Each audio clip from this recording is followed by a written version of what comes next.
Good afternoon. I hope you're ready to hear Chapter 7 of The 100-Year-Old Man Who Climbed Out of the Window and Disappeared by Jonas Jonasson. We are now going to be back in 1929 to 39. And this is rather different and very interesting. So we will start now with Chapter 7. The little house in Weixholt was a mess. During the years Allan had been in Professor Lundborg's care, the tiles had blown off the roof and lay scattered on the ground. The outdoor toilet had fallen over, and one of the kitchen windows was flapping in the wind. Allan peed in the open air, since there was no longer a lavatory in working order. Then he went and sat in his dusty kitchen. He left the window open. He was hungry, but resisted the urge to check the larder. It wouldn't improve his mood, he was sure. He was sure it wouldn't improve his mood. He had grown up here, but home had never felt as distant as it did at that moment. Was it time to cut his ties with the past and move on? Most definitely. Allan got out several sticks of dynamite and set about a familiar task before packing his bike trailer with a few valuables he owned. At dusk on the 3rd of June, 1929, he took off. The dynamite exploded, as it was meant to, exactly 30 minutes later. The little house was blown to bits, and the neighbour's cow had another miscarriage. An hour later, Allan was behind bars at the police station in Flen, eating dinner while being yelled at by the Superintendent Crook. The Flen police had just acquired a police car, and it hadn't taken long to catch the man who had blown his own house to bits and pieces. This time the offence was more obvious.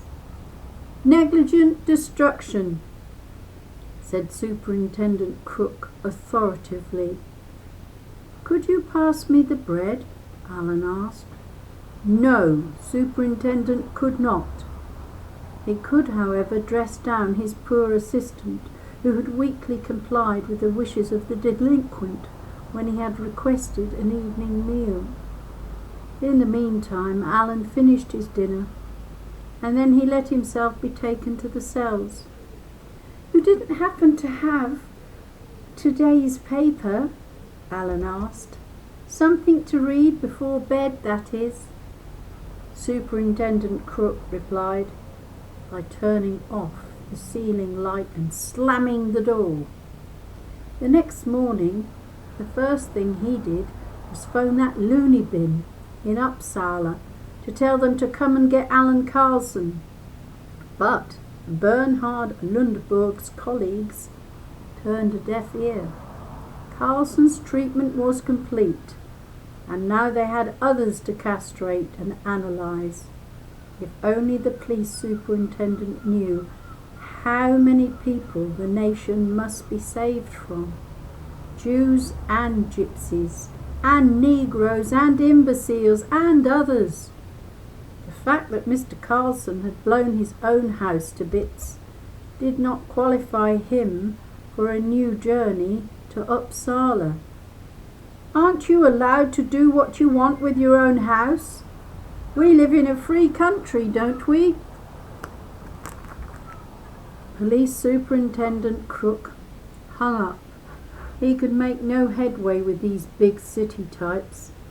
He regretted that he'd not let Carlson bike away the previous evening. And that is why Allan Carlson, after a morning of negotiations, was back on his bicycle with the trailer in tow. This time he had food for 3 days in neat packets and double blankets to keep him warm if the weather turned cool. He waved goodbye to Superintendent Crook, who didn't wave back, and then turned north, because that direction seemed to Allan to be as good as any. By afternoon the road had taken him to Walmsley-Heron, and that was far enough for one day. Allan stopped beside a grassy slope, spread out a blanket, and opened one of his food packets. While he chewed away at a slice of syrupy bread with salami, he studied the industrial premises that he'd happened to choose for his picnic site. Outside the factory was a heap of cannon pipes from the foundry. Perhaps the people who made cannons could use someone to make sure they went off when they were meant to go off. There was no point in hiking as far away from Wyexholt as possible. Walmsley-Heron would do as well as anywhere else. If there was work to be had, that is. Allan's assumption that the presence of cannon pipes might mean work for him was perhaps a little naive. Nevertheless, it turned out to be exactly right. After a short talk with the director, during which Allan omitted certain details of certain recent life events, he secured employment as an ignition specialist. I'm going to like it here, thought Allan. The manufacture of cannons was at a low point at the foundry in Walmsley-Heron, and the orders continued to decline. The Minister of Defence, in the aftermath of the First World War, had reduced the funds available to the military, while King Gustav V sat in the palace gnashing his teeth. The Defence Minister, a man with an analytic bent, realised with hindsight that Sweden should have been better armed when the war broke out. But that didn't mean that there was any point in arming now, 10 years later. The consequences for the Walmsley-Heron foundry were that production was switched to more peaceful products, and the workers lost their jobs. But not Allan, ignition specialist being hard to come by. The factory owner had hardly believed his ears and eyes when Allan appeared one day and turned out to be an expert on explosives of every type. Up until then, he'd been forced to rely entirely upon the ignition specialist he had, and that was not a good thing, because the man was a foreigner, could hardly speak Swedish, and had black hair all over his body. He also doubted that the man was reliable, but the owner had not had much choice. Allan, on the other hand, did not think of people in terms of their colour. He had found Professor Lundborg's ideas strange, but this man sounded as if he was black, and Allan was curious to meet his first black man. It was with this longing that he read the advertisements in the paper announcing that Josephine Baker was to appear in Stockholm. But he had to settle for Esteban, his white but dark-skinned Spanish ignition specialist colleague. Allan and Esteban got along well and shared a room in the workers' barracks next to the foundry. Esteban told Allan his dramatic story. He had met a girl at a party in Madrid and secretly embarked upon a fairly innocent relationship with her without realizing that she was the daughter of the Prime Minister, Miguel Primo de Rivera. De Rivera was not a man you argued with. He governed the country as he wished, with the king trailing helplessly along behind him. Prime Minister was a polite word for dictator, in Esteban's opinion, but his daughter was a knockout. Esteban's proletarian background had not in any way appealed to his potential father-in-law, so in his first and only meeting with the Primo de Rivera, Esteban was informed that he had two alternatives. He was to disappear as far away as possible from Spanish territory. The other was to receive a bullet through his neck on the spot. While Primo de Rivera cocked his rifle, Esteban said that he had at that moment decided in favour of the first alternative and backed rapidly out of the room without so much as a glance in the direction of the sobbing girl. As far away as possible, thought Esteban, and went north, and then even further north, and finally so far the north that the lakes froze to ice in the winter. He had been in Sweden ever since. He had got the job at the foundry 3 years earlier with some interpreting help from a Catholic priest, and may God forgive him, a made-up story about having worked with explosives back home in Spain, when in actual fact he'd mainly picked tomatoes. Gradually, Esteban had managed to learn workable Swedish and had become a fairly competent ignition specialist. But now, with Allan at his side, he became a real professional. Allan felt at home in the workers' barracks. After a year, he could make himself understood in the Spanish that Esteban taught him. After 2 years, his Spanish was virtually fluent, but it took 3 years before Esteban gave up his attempts to impose his Spanish variety of international socialism on Allan. He tried everything, but Allan was not susceptible. Esteban could not understand that particular facet of his best friend's personality. It wasn't that Allan took an opposite view of the ways of the world and argued accordingly. No, he simply had no opinion whatsoever. Allan had the same problem. Esteban was a good friend. It wasn't his fault that he'd been poisoned by those damn politics. He certainly wasn't the only one.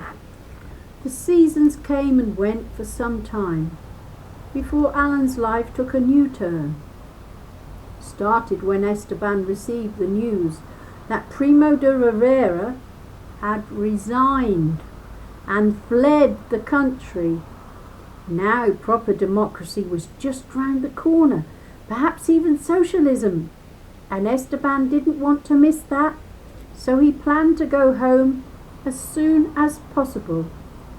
The foundry was getting fewer and fewer orders because Senior Defence Minister had decided that there wouldn't be any more wars. Esteban was sure that both ignition specialists would be fired any day. What did his friend Allan have in mind for the future? Did he want to come along to Spain? Allan thought about it. On the one hand, he wasn't interested in any revolution, Spanish or otherwise. It would probably only lead to a new revolution in the opposite direction. On the other hand, Spain was actually abroad, just like every other country except Sweden. And having read about countries abroad all his life, perhaps it wouldn't be such a bad idea to experience them for real. On the way, they might meet up with a black man or two. When Esteban promised that they would meet at least one black man on the way to Spain, Allan had to say yes. The two friends then discussed more practical matters. In doing so, they came to the conclusion that the owner of the foundry was a stupid bastard That was exactly how they put it, and did not deserve their consideration. They decided to wait for that week's wages and then discreetly disappear. So it was that Allan and Esteban got up at 5 in the morning the following Sunday to depart by bicycle with trailers attached in a southerly direction, leading eventually to Spain. On the way, Esteban planned to stop outside the foundry owner's residence to deliver a complete sample, liquid and solid, of the results of his morning visit to the laboratory in a jug with milk that was placed early morning at the factory owner's gate. Esteban had been forced to put up for a long time with being called the ape by the factory owner and his 2 teenage sons. Revenge is not a good thing, Allan warned him. Revenge is like politics. One thing always leads to another, until bad has become worse and worse has become worse. But Esteban insisted. Just because you had slightly hairy arms and didn't speak the foundry owner's language, that didn't make you an ape, did it? Allan had to agree, so the 2 friends arrived at a reasonable compromise. Esteban would limit himself to peeing into the milk. That same morning, witnesses had sneaked to the foundry owner that Allan and Esteban had been seen on bikes with trailers on the way towards Catrinal-Holm, or perhaps even further south. So the foundry owner was prepared for the coming week's immediate decrease in staff. He sat brooding on the veranda of his lavish foundry owner's villa while he sipped the glass of milk that Sigrid had kindly served him, together with an almond biscuit. The foundry owner's mood darkened because there seemed to be something wrong with the biscuits. They had a distinct taste of ammonia. The foundry owner decided to wait until after church to tell Sigrid off. For the time being, he would drink another glass of milk, hoping to remove the unpleasant taste in his mouth. So it was that Allan found himself in Spain. It took them 3 months to make their way down through Europe, and on the way he got to meet more black men than he ever dreamed of. But after the first one, he lost interest. It turned out that there was no difference other than the colour of their skin, except, of course, that they spoke weird languages, some of them. But the whites did that too, from southern Sweden onwards. Professor Lundborg must have been frightened by a black man when he was a child, thought Allan. Allan and his friend Esteban came to a land in chaos. The king fled to Rome and had been replaced by a republic. The left called for revolution, while the right was terrified by what had gone on in Stalin's Russia. Would the same thing happen here? For a moment Esteban forgot that his friend was incorrigibly apolitical, and tried to drag Allan in the direction of revolution. But Allan stuck to his habit of not getting involved. It seemed too familiar, and Allan was still unable to understand why everything always had to become the exact opposite of what it was. An unsuccessful military coup from the right was followed by a general strike from the left. Then there was a general election. The left won and the right got grumpy. Or was it the other way around? Allan wasn't really sure. In the end, there was war. Allan was in a foreign country and had no better idea than to follow half a step behind his friend Esteban, who joined the army and was immediately promoted to sergeant. When the platoon leader realized that Esteban knew how to blow things up, Allan's friend, wore his uniform with pride and looked forward to his first contribution to the war. The platoon was ordered to blow up a couple of bridges in a valley in Aragon, and Esteban's group was told to deal with the first bridge. Esteban was so exalted by the trust placed in him that he got up on a rock, grabbed his rifle in his left hand, raised it in the air and shouted, "Death to fascism! Death to all!"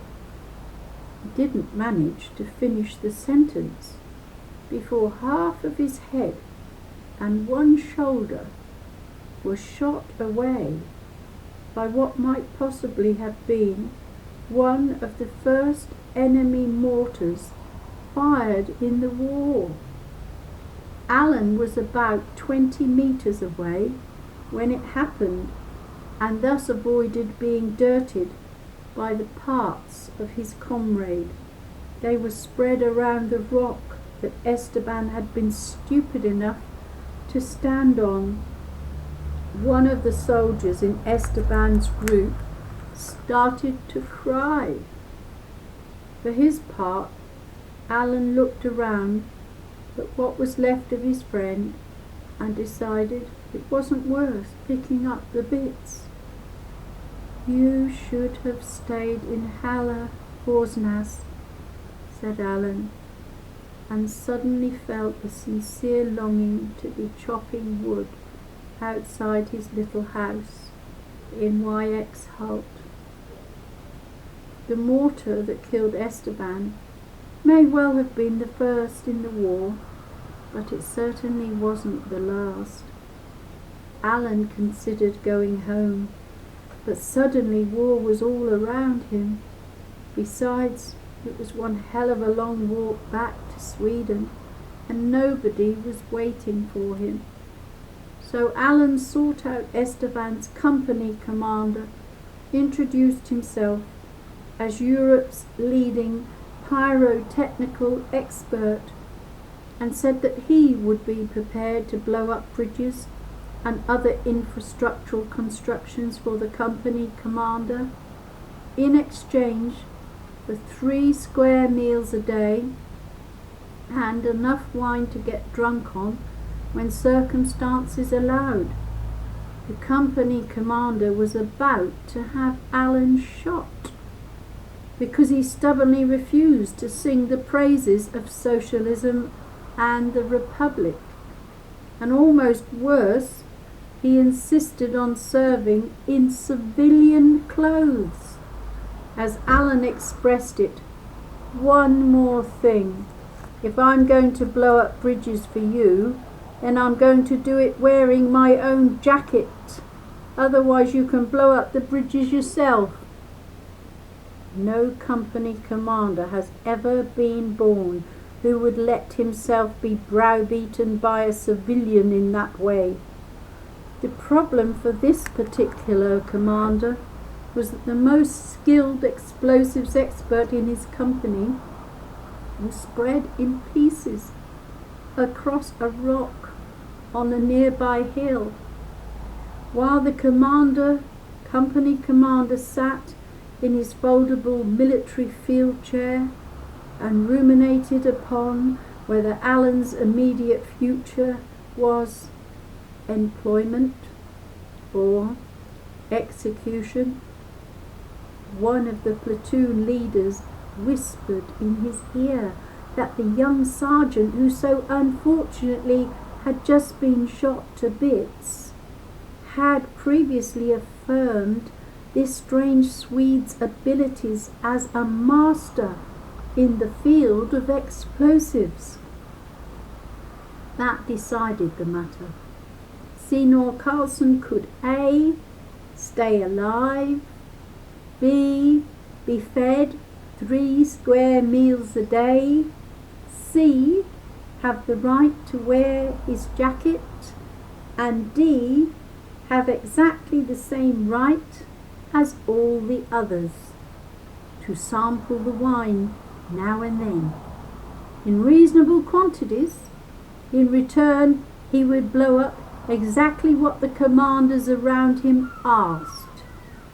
2 soldiers were asked to keep a special eye on the Swede because there was no way of knowing for certain that he wasn't a spy. The months turned to years. Allan blew up what he was told to blow up, and he did so with considerable skill. The job was not without risks. You often had to crawl along the ground in order to sneak up on the object that was to be blown up. Place an explosive charge there with a time fuse, and then zigzag your way back to safe ground.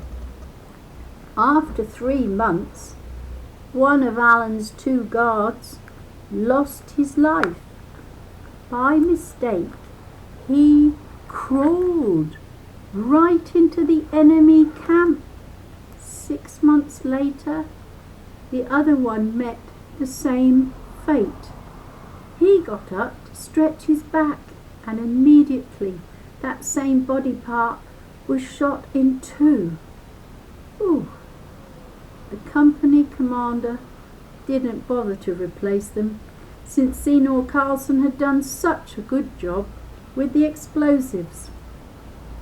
Allan couldn't see the point of killing lots of people unnecessarily, so he tried to make sure the bridge in question was empty when the charge went off.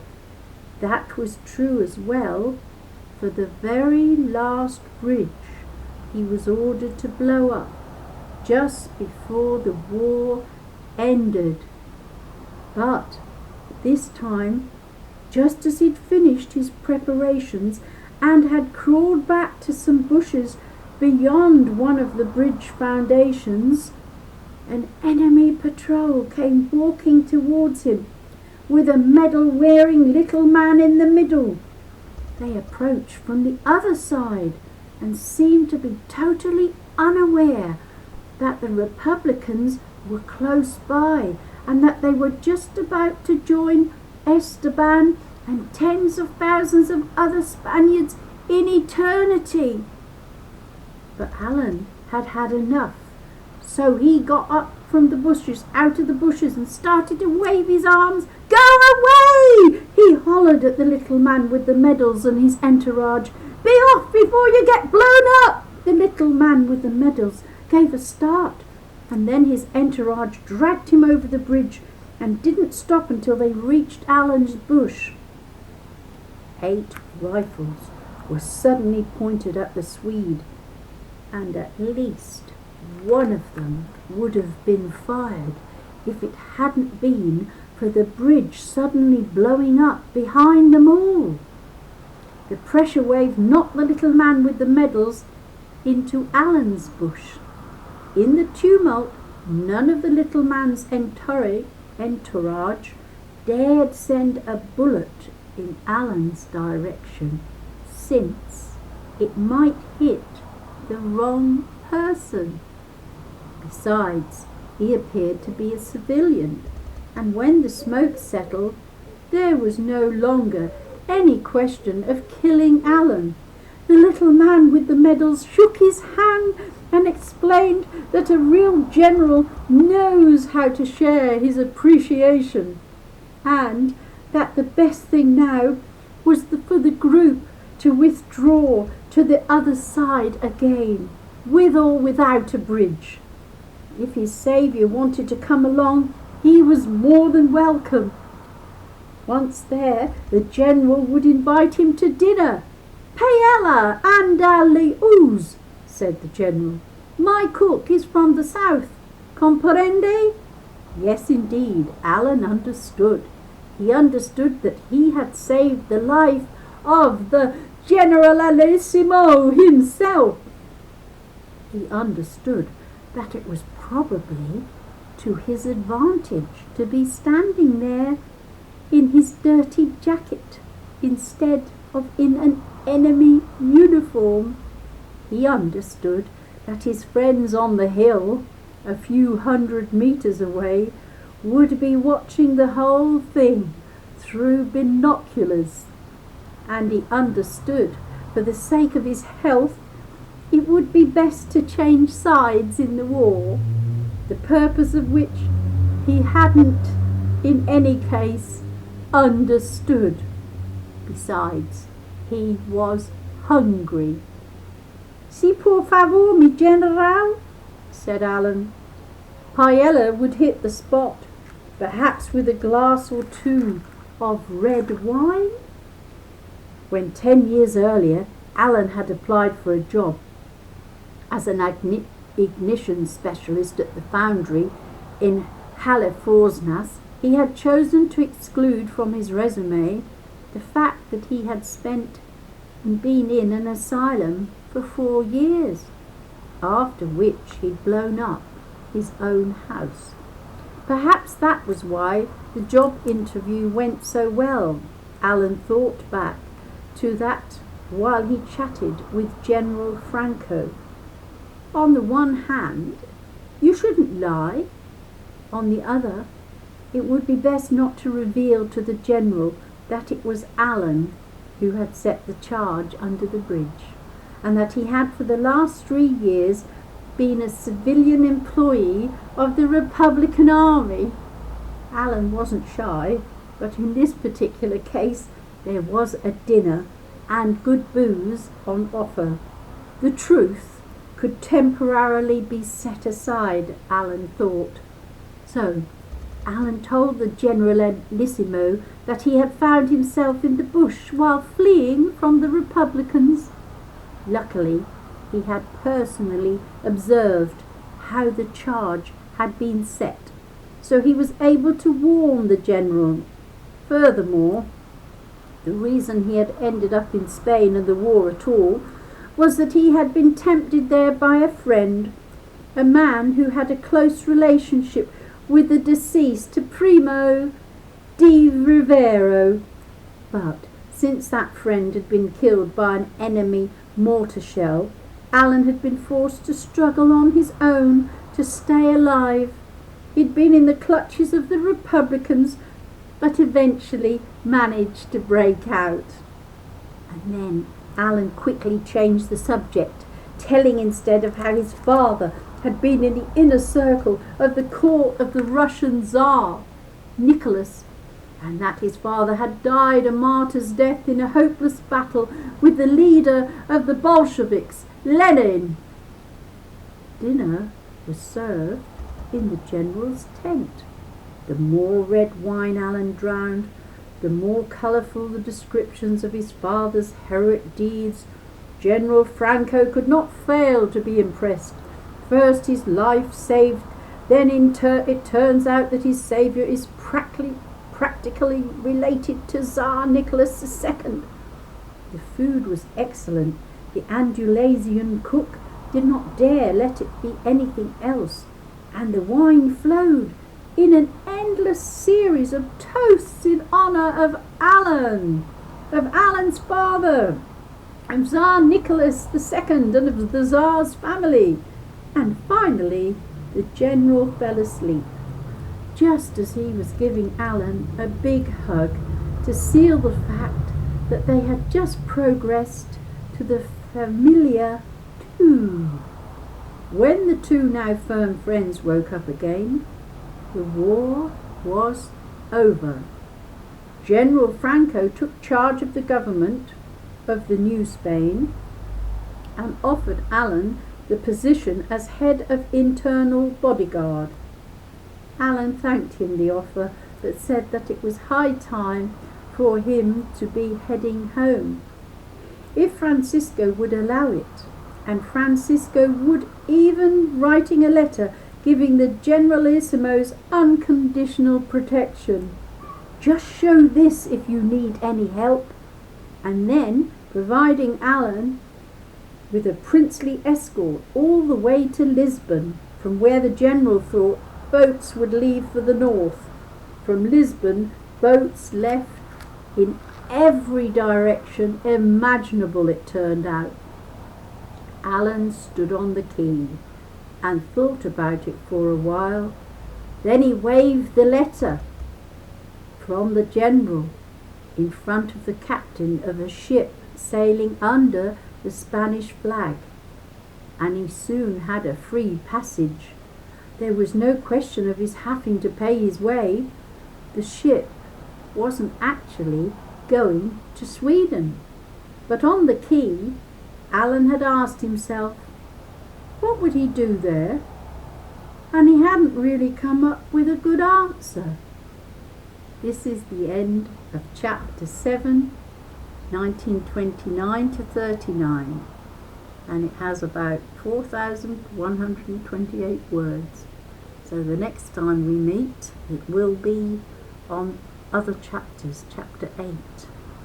So bye for now. I hope you enjoyed that. Okay, God bless. Bye-bye.